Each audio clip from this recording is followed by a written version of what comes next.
What would you do if one morning you opened your front door to find a legal notice?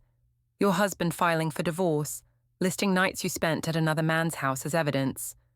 How could everything flip so quickly when I was sure I held all the cards? The kitchen clock read 11:47 p.m. when I finally cornered Greg about what I needed to say. He was loading the dishwasher, his methodical way of avoiding conversation that drove me absolutely insane. Each plate clinked against the next with precision that felt like mockery. "We need to talk," I said, leaning against the granite countertop that we'd spent 3 months picking out during happier times. Greg didn't look up from arranging the silverware. "About what, Zelma?" His voice carried that familiar exhaustion that had become our soundtrack over the past year. But tonight was different. Tonight I was taking control of my life.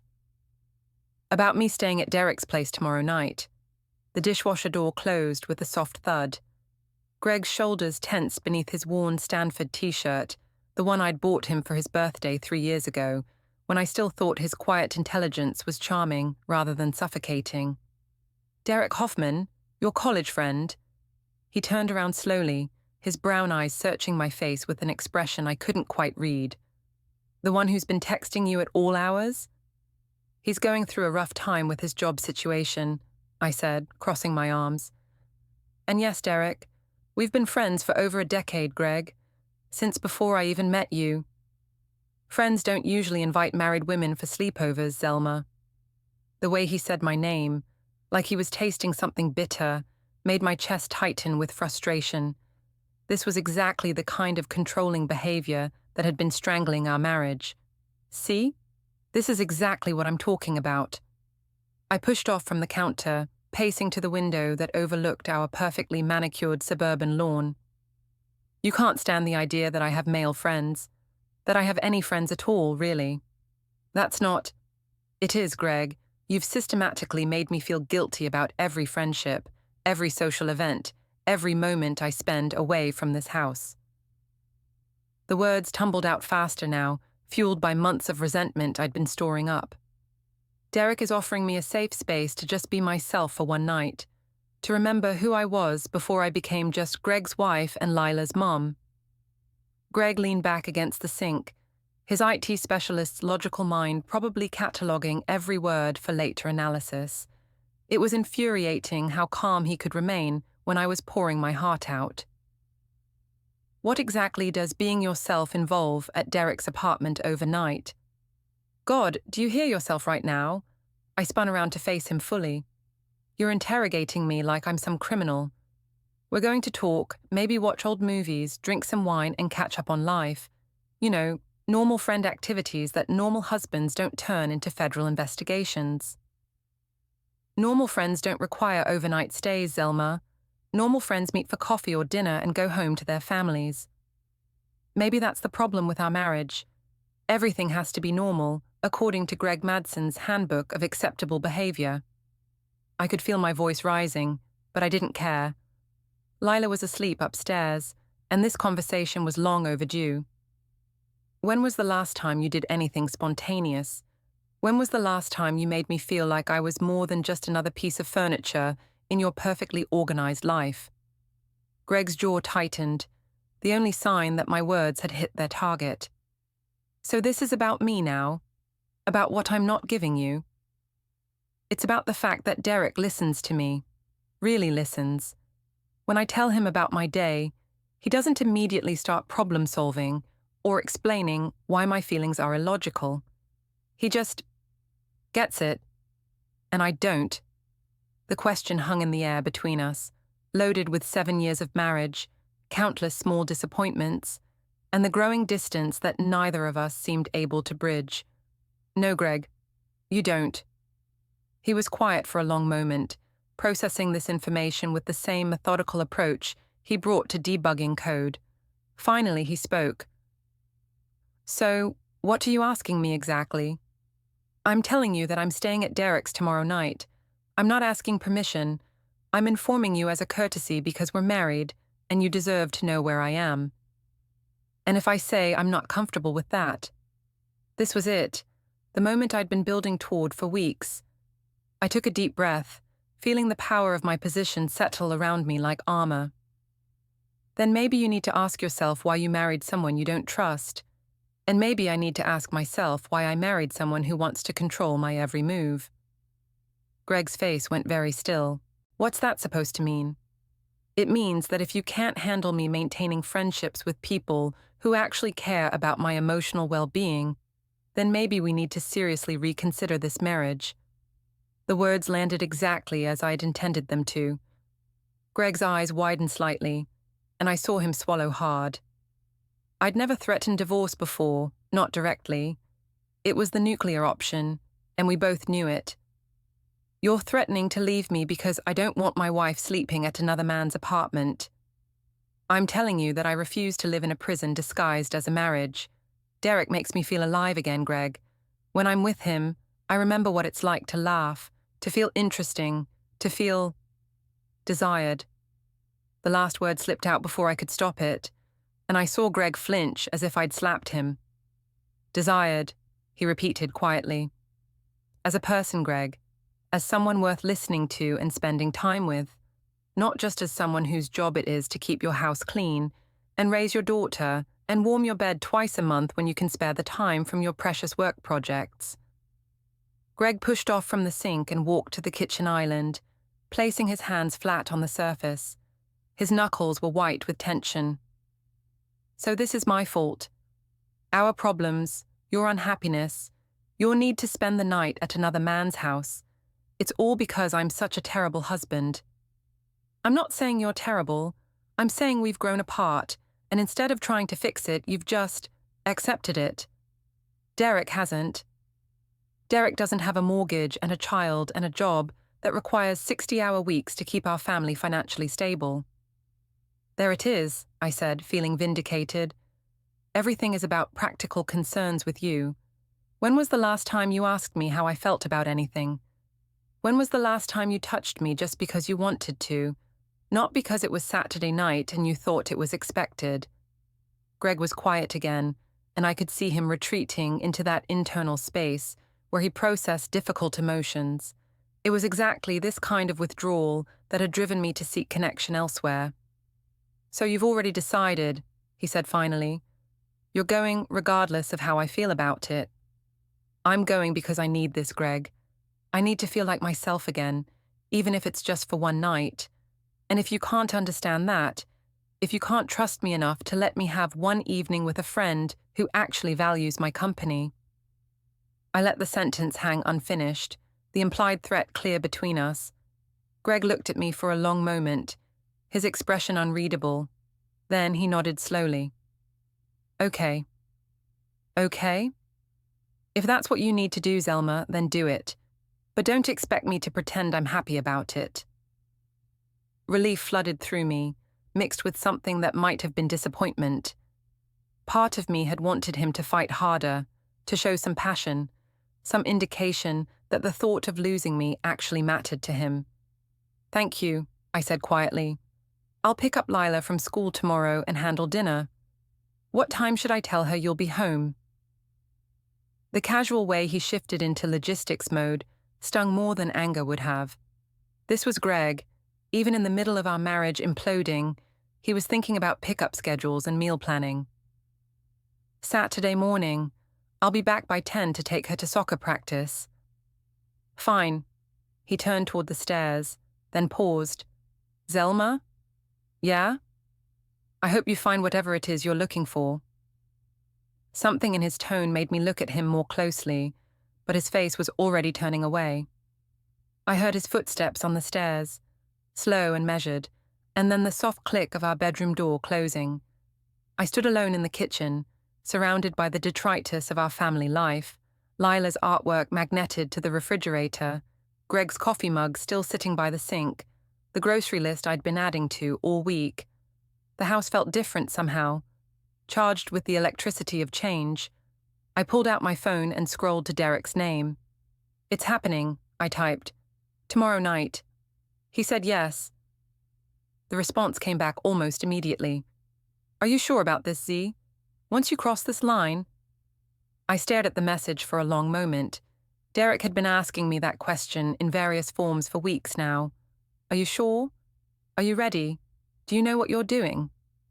But sitting in my pristine kitchen, thinking about Greg's resigned acceptance and the way he'd looked at me like I was already gone, I felt more certain than I had about anything in years.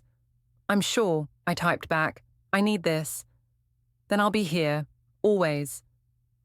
I turned off the kitchen lights and headed upstairs, my heart pounding with anticipation and something that felt dangerously close to freedom. Through the bedroom door, I could hear Greg's steady breathing, already asleep or pretending to be. Tomorrow night, I would remember what it felt like to be wanted. Derek's apartment smelled like sandalwood and possibility. I stood in his doorway Friday evening, overnight bag in hand, feeling like I was stepping across the threshold into a different version of my life. You made it, he said, taking my bag with that easy smile that had first attracted me to him in Professor Morrison's American literature class 15 years ago. Derek had aged well, his dark hair now touched with silver at the temples, his lean frame still athletic from weekend rock climbing adventures that Greg would have dismissed as unnecessarily risky. I can't believe I'm actually here, I admitted, following him into the living room. Derek's place was everything our family home wasn't. Eclectic, artistic, unapologetically personal. Books stacked on every surface, vintage movie posters covering the walls, a guitar propped in the corner that he actually played rather than just displayed. It was the apartment of someone who lived for himself, who made choices based on desire rather than obligation. Wine, he offered, already moving toward the kitchen. I got that Pinot Grigio you mentioned loving. The fact that he remembered made my chest warm. When had Greg last remembered anything I'd said about my preferences? That sounds perfect. I settled onto his worn leather couch, running my fingers over the soft material. Everything here felt real, lived in, comfortable in a way that our carefully coordinated home decor never had.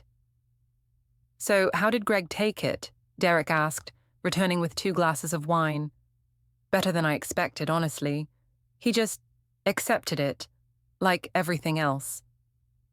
Derek settled beside me, close enough that I could smell his cologne, something woody and masculine that made me hyper-aware of the space between us. Maybe he trusts you. Maybe he just doesn't care enough to fight for me. The words came out more bitter than I'd intended, and Derek reached over to touch my hand. Hey, his loss is my gain, right? The contact sent electricity up my arm. When was the last time someone had touched me with intention, with awareness of me as a woman rather than just a wife and mother? Tell me about the job situation, I said, needing to redirect the conversation to safer ground. You mentioned things were rough. Derek sighed, settling back into the couch. The startup I was consulting for went under last month. I've got some savings, but I'm basically starting over at 33. Meanwhile, all my college buddies are buying second homes and planning European vacations. I'm sorry, that must be scary. It is, but it's also freeing, you know? Like maybe this is the universe telling me to stop playing it safe, to go after what I really want instead of what I think I should want. His eyes met mine as he said it, and the implication hung in the air between us. What do you really want? I asked softly. You know what I want, Zelma. My breath caught. We'd been dancing around this moment for months. The late-night texts, the long phone calls, the way he looked at me during our coffee meetings, like I was the most fascinating person in the world. Derek, I know you're married, I know it's complicated, but sitting here with you right now, I can't pretend I don't have feelings for you. Real feelings. I set down my wine glass with trembling hands. I have feelings for you too. That's why I'm here. What are we doing, Z? The nickname made me smile despite the gravity of the moment. He'd called me that in college, back when I was just Zelma Lenore, English major with dreams of writing novels and traveling the world, before I became Mrs. Gregory Madsen, office manager and soccer mom. I don't know, I admitted. I just know that I'm tired of feeling invisible. Tired of being taken for granted. tired of pretending that my marriage is something it's not. What is it, really? I considered the question, swirling the wine in my glass. A business arrangement. Greg provides financial security. I provide domestic stability. We're like roommates who happen to share a child. That sounds lonely. It is. So incredibly lonely. Derek moved closer, his hand finding mine again. You don't have to be lonely anymore. Don't I? After tomorrow, I go back to my real life, back to packing lunches and scheduling play dates, and pretending that I'm happy with a man who sees me as a problem to be managed, rather than a person to be loved. Maybe you don't have to go back. The suggestion hung between us, dangerous and thrilling. I thought about Greg's calm acceptance of my sleepover, his practical questions about pickup times and dinner arrangements. Would he even fight for our marriage if I asked for a separation? Let's not think about tomorrow, I said finally. Tonight, I just want to be Z again. The girl who stayed up until 3 a.m. discussing Kerouac and dreaming about changing the world. Derek smiled, the tension easing from his shoulders. I can work with that. What does Z want to do with her night of freedom? Everything. Nothing. I want to order terrible takeout and watch old movies and talk about books and remember what it feels like to be interesting. You've always been interesting, Z. That's never changed. Greg would disagree. Greg's an idiot. I laughed, surprised by how good it felt to hear someone dismiss my husband so casually. He's not an idiot. He's just practical, logical. He sees problems and solutions, not dreams and possibilities. And what do you see? I looked around Derek's apartment, at the life he'd built for himself based on passion rather than convention, and felt a familiar ache of longing. I see all the things I gave up, all the choices I made because they were safe rather than because they made me happy. It's not too late to make different choices. Before I could respond, Derek's phone buzzed. He glanced at it and frowned. Everything okay? I asked. Yeah, just weird. My neighbor across the street texted that there's been a car parked outside for the past hour. Probably nothing. A chill ran down my spine. What kind of car? Silver sedan. Why? Greg drove a silver Honda Accord, but surely he wouldn't. Would he? No reason. Probably just someone visiting. Derek shrugged and set his phone aside. So, terrible takeout. What's your poison? Thai? Chinese? Pizza? Surprise me, I said, pushing away thoughts of Greg and surveillance and consequences. Tonight was about reclaiming myself, not worrying about my husband's potential paranoia. Derek ordered Thai food while I explored his bookshelves, running my fingers over titles that ranged from classic literature to modern philosophy to travel guides for places I'd always wanted to visit. Remember when you wanted to teach English in Prague? Derek asked, coming up behind me. God, yes. I had it all planned out.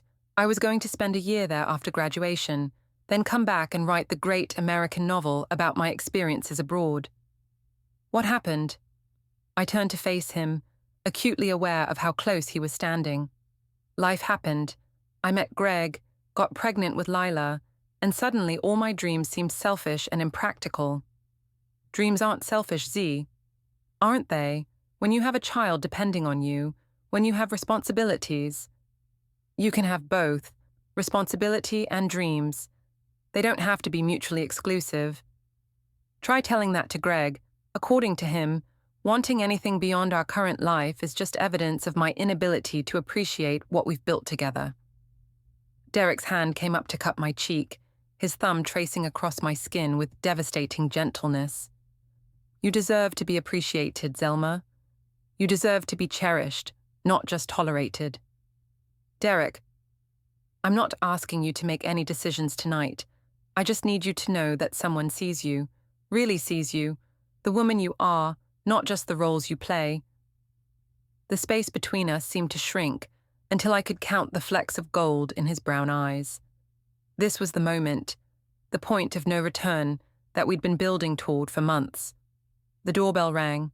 We sprang apart like guilty teenagers, and Derek ran a hand through his hair. "That'll be dinner," he said, his voice slightly rough.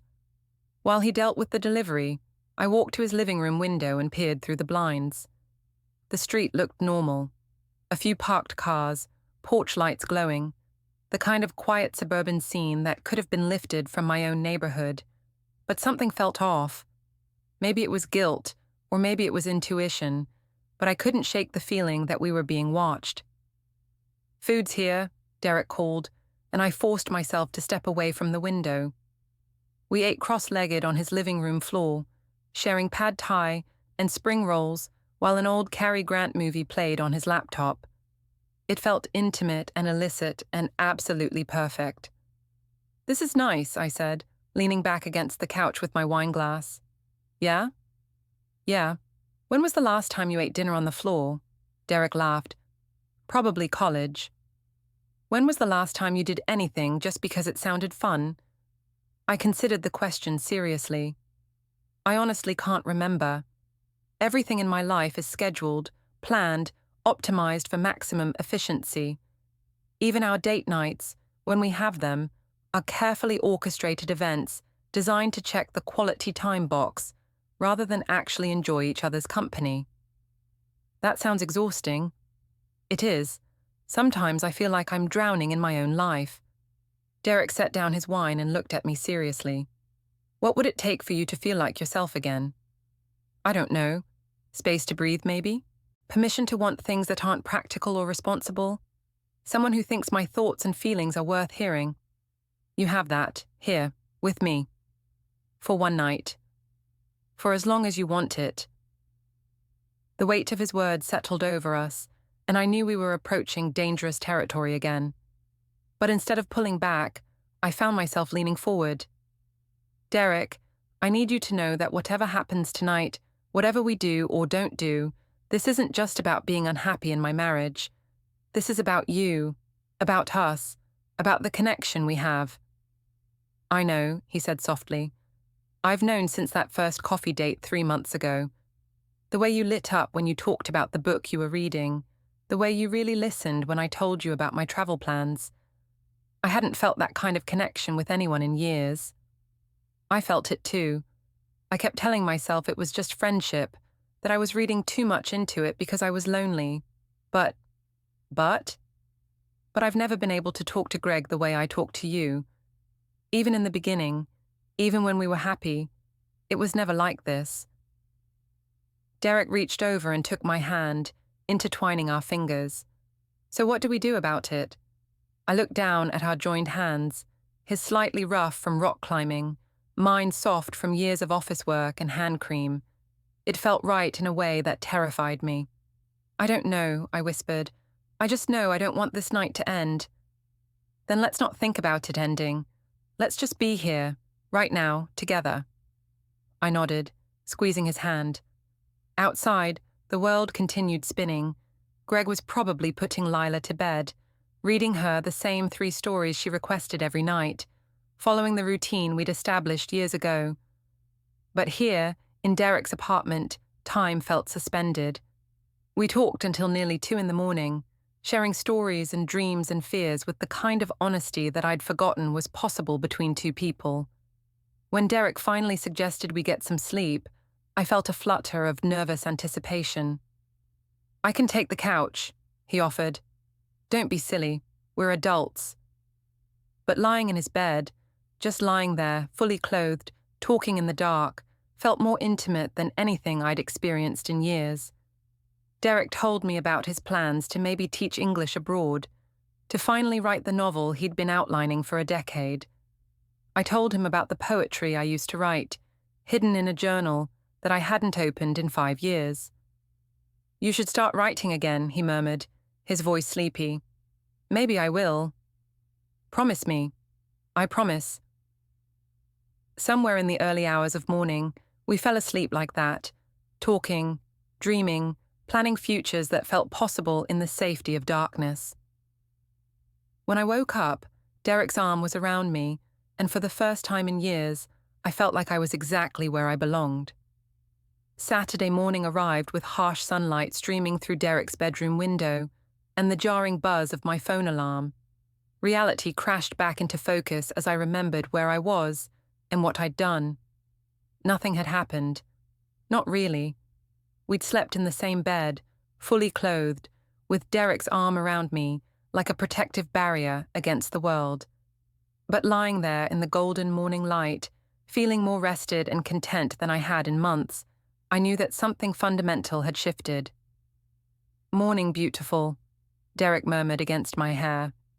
The endearment sent warmth flooding through me. When was the last time Greg had called me beautiful? When was the last time he'd woken up happy to see me? "I have to go," I said reluctantly. "Lila has soccer practice at 11. "I know." Derek's arm tightened around me briefly before he let me go. "But I'm glad you stayed." "Me too." I gathered my things while Derek made coffee, both of us moving carefully around the weight of what had almost happened and what might happen next. The domestic intimacy of sharing his bathroom, borrowing his toothbrush, felt more transgressive than anything physical we might have done. "Will I see you again?" he asked as I prepared to leave. "I don't know. I need to figure some things out. Take your time, but Zelma, don't disappear on me, okay? Whatever you decide about your marriage, don't let that decision be about fear." I kissed his cheek, a brief, soft brush of lips that somehow felt like a promise, and left his apartment with my heart pounding and my mind racing. The drive home took 15 minutes, but it felt like traveling between two different worlds. Derek's neighborhood of converted warehouses and trendy coffee shops gave way to my subdivision of identical houses and manicured lawns. By the time I pulled into my driveway, I'd almost convinced myself that the past 18 hours had been a dream. Greg's car was gone. A note on the kitchen counter informed me that he'd taken Lila to breakfast before practice and would meet me at the soccer field. His handwriting was neat, practical, devoid of any emotional subtext. Even his notes were perfectly controlled. I showered and changed, trying to wash away the scent of Derek's apartment and the lingering sense that I was straddling two different lives. But when I looked at myself in the bathroom mirror, I saw something I hadn't seen in years. A woman who looked alive, awake, aware of her own desires. The soccer field was crowded with parents in folding chairs, everyone performing the Saturday morning ritual of suburban family life. I spotted Greg immediately, sitting alone with his laptop balanced on his knees, probably working even here. "Mummy!" Lila launched herself at me as I approached, her soccer cleats clicking on the concrete. "Daddy said you had a sleepover with your friend. Was it fun?" "It was nice, sweetheart. How was breakfast with Daddy?" "Good. We went to IHOP and I got chocolate chip pancakes. Daddy was quiet, though. He kept looking at his phone." I glanced at Greg, who was watching our interaction with an unreadable expression. "Go warm up with your team, baby. We'll be right here cheering you on." As Lila jogged back to her teammates, I settled into the empty chair beside Greg. "How was your night?" he asked, without looking up from his laptop screen. "Fine. Quiet. We just talked and watched movies." His non-response grated against my nerves. This was exactly what I was talking about. His complete inability to engage with anything that mattered. "That's it? That's all you have to say? What would you like me to say, Zelma?" "I don't know. Ask me how I'm feeling. Tell me you missed me. Show some sign that my absence affected you at all." Greg finally looked at me, his brown eyes steady and unreadable. "Did you want it to affect me?" The question caught me off guard. "Of course I did. We're married, Greg. When your wife spends the night at another man's house, some kind of reaction might be appropriate." "What kind of reaction were you hoping for? Jealousy? Anger? A big dramatic scene?" "I was hoping for honesty, for some indication that you actually care what I do or where I go." "I care." "Do you? Because from where I'm sitting, it looks like you've already written off our marriage. Like you're just going through the motions until one of us gets tired enough to make it official." Greg closed his laptop and turned to face me fully. "Is that what you want, Zelma? To make it official?" The question hung between us like a challenge. Around us, other parents cheered for their children, living out the fantasy of happy family life that we were apparently incapable of sustaining. I want to feel like I matter to you, like I'm more than just a convenience. You matter. Prove it. How? What would constitute proof in your mind? His clinical approach to our emotional crisis made me want to scream. God, Greg, do you hear yourself? You're talking about our marriage like it's a software problem you need to debug. Maybe that's because every time I try to talk to you about feelings, you tell me I'm doing it wrong. Every time I try to solve our problems, you accuse me of being too logical. I can't win with you, Zelma. Nothing I do is ever enough. The frustration in his voice surprised me. Greg rarely showed emotion, rarely let his careful control slip. That's not true, isn't it?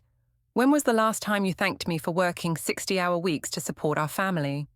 When was the last time you acknowledged that I'm doing my best, even if it's not the kind of best you want? I didn't realize keeping our family financially stable was such a burden for you. It's not a burden, but it's also not nothing. And when you act like I'm some kind of monster for not being more spontaneous or romantic or emotionally available, you're ignoring the fact that I'm doing everything I can to be a good husband and father. I stared at him, caught off guard by this rare display of vulnerability. I never said you were a monster. No, you just said I was controlling, boring, incapable of making you feel desired. And then you went to spend the night with a man who apparently can give you everything I can't. The hurt in his voice made my chest tight with guilt. Greg, did you sleep with him? The question was quiet, direct, devastating in its simplicity. No. But you wanted to. I couldn't lie, not when he was looking at me with such raw honesty in his eyes. Yes. Greg nodded slowly, as if my answer confirmed something he'd already suspected. So, where does that leave us? I don't know. Well, I do. Something in his tone made me look at him more closely.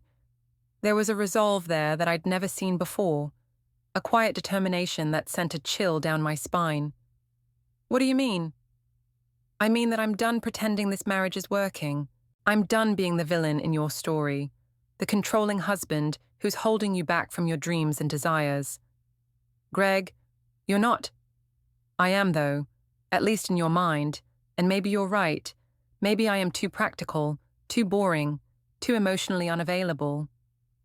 But I'm not going to keep apologizing for being who I am. Lila's team scored a goal, and the crowd around us erupted in cheers. Our daughter raised her arms in triumph, looking around for our approval. We both waved and smiled, performing the role of supportive parents while our marriage imploded in whispered conversations. So, what are you saying? I asked when the celebration died down. I'm saying that maybe it's time we both stopped pretending. You want freedom? You want to explore your connection with Derek? Fine, but don't expect me to sit at home waiting for you to decide whether I'm worth keeping around. Are you threatening me? I'm telling you that I have limits, and spending the night at another man's house crossed them. The finality in his voice scared me. This wasn't the Greg I knew, the careful, measured man who thought through every decision from multiple angles. This was someone I'd never seen before. I didn't cheat on you, I said quietly. Maybe not physically, but you've been emotionally checked out of this marriage for months. The Derek thing is just the symptom, not the disease. So fix it, fight for us, show me that you want this marriage to work. I've been fighting for us, Zelma. I've been fighting alone for over a year while you built a fantasy relationship with another man and blame me for every problem in your life. That's not... It is, and I'm tired. I'm tired of being the bad guy. I'm tired of walking on eggshells in my own home. I'm tired of feeling like I have to earn my wife's affection while she gives it freely to someone else. The soccer game continued around us, but I felt like we were trapped in a bubble of painful honesty that had been building for months. What do you want from me, Greg? I want you to decide, really decide. Do you want to be married to me, or do you want to be free to pursue whatever this thing with Derek is? But you can't have both. And if I choose Derek... Greg's face went very still. Then I'll make sure the divorce is as amicable as possible for Lila's sake. The casual way he said it, like he'd already thought it through, already prepared for that possibility, hit me like a physical blow. You've already thought about divorce? Haven't you? I had. Of course I had, but hearing him say it out loud, hearing him sound so resigned to the possibility, made it real in a way that terrified me. I thought about it, I admitted, but I never thought you had. I think about a lot of things, Zelma. I just don't always share them with you because you've made it clear that my thoughts and feelings aren't particularly welcome in this marriage. That's not fair, isn't it? When was the last time you asked me how I was feeling about anything? When was the last time you showed any interest in my life beyond what I could provide for you and Lila? I opened my mouth to argue, then closed it, because he was right. Somewhere along the way, I'd stopped seeing Greg as a person with his own needs and desires and started seeing him only in terms of what he wasn't giving me. I didn't realize. I know, that's the problem. The soccer game ended with Lila's team winning 3-1. Our daughter ran over to us, flushed with victory and excitement. "Did you see my goal, Mummy? Did you see it?" "I saw it, baby. You were amazing. Can we get ice cream to celebrate?" Greg and I looked at each other over her head, both of us clearly thinking the same thing. How do you explain to an 8-year-old that her parents' marriage is falling apart?